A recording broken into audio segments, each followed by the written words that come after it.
कराची के इलाइक़े सोल्जर बाज़ार में गैस सिलेंडर धमाके में फ़ौतुन जो अंग 13 थी वियो। इमारत के मलबे में वधीक क्लाश कढियो वियो। फ़ौतुन में मोहम्मद रियाज़, नाज़िया, बेनज़ीर कंबर, यास्मीन, नरगिस, सोनू, वसीम, नदीम ऐं ॿिया शामिल आहिनि। अवांखे आगाह करे रहिया आहियूं त अफ़सोसनाक ख़बर के हवाले सां त कराची के इलाइक़े सोल्जर बाज़ार में गैस सिलेंडर धमाके में फ़ौतुन जो अंग 13 थी वियो आहे। इमारत के मलबे में वधीक क्लाश कढियो वियो। फ़ौतुन में मोहम्मद रियाज़, नाज़िया, बेनज़ीर कंबर, यास्मीन, नरगिस, सोनू, वसीम, नदीम ऐं ॿिया शामिल आहिनि। अवांखे आगाह करे रहिया आहियूं अफ़सोसनाक ख़बर के हवाले सां त कराची के इलाइक़े सोल्जर बाज़ार में गैस सिलेंडर धमाके में फ़ौतुन जो अंग 13 थी वियो।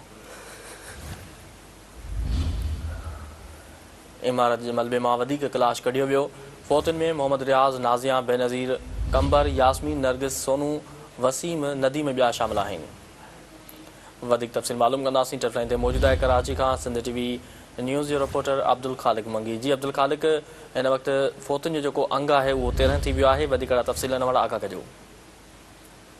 जी सोल्जर बाज़ार में जेको ही 5 माड़ इमारत हुई उनमें गैस लीकेज सबबु जेको धमाको थियो। हिन वक़्तु जेके फ़ौत थी विया आहिनि उनजो तइदाद 13 थियो आहे। ज़ख़्मी जेके आहिनि उहे 14 आहिनि। जॾहिं त हिन वक़्तु बि रज़ाकार टीमूं जेको आहे उते मौजूदु आहिनि। उन सां गॾोगॾु डिप्टी कमिश्नर ऐं उन सां गॾोगॾु जेका ॿी इंतिज़ामिया उहा बि उते पहुतल आहे। जॾहिं त हिन वक़्तु बि जेको मलबो हटाइण जो जेको कमु आहे उहो जारी आहे। जॾहिं त ॿुधाइनि पिया त 5 माड़ जेका इमारत आहे उन में हिकु हिकु कमरे जा जेके अलॻि अलॻि उहे घर ठहियल आहिनि, जंहिंजे करे बि रेस्क्यू टीमुनि खे जेको आहे त उते ऑपरेशन करण में ॾुखियाल खे मुंहुं ॾियणो पवंदो। जॾहिं त हिन वक़्तु बि जेके उते रज़ाकार टीमूं आहिनि उहे मौजूदु आहिनि। उन सां गॾोगॾु रेस्क्यू 112 जा जेके आहिनि अमलदार उहे बि उते मौजूदु आहिनि। जॾहिं त मां तव्हांखे ॿुधायां त पुलिस ऐं रेंजर्स जी बि नफ़्सी मौजूदु आहे। हिन वक़्तु बि